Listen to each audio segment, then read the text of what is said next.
The trouble code P16BC in the 1.5 K9K diesel engine means that there is a problem with the low temperature thermostat.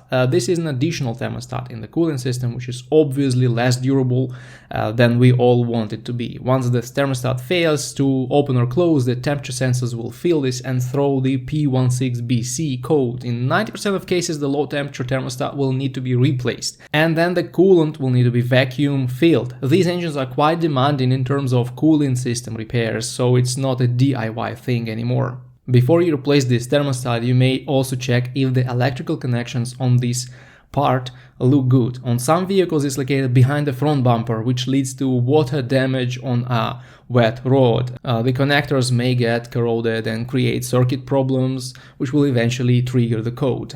Cleaning those connectors is easy, but getting to this additional thermostat may be painful. So it's still not a DIY job for most owners, but at least you know where to look now, and hopefully you won't spend hundreds of euros or pounds just for inspections.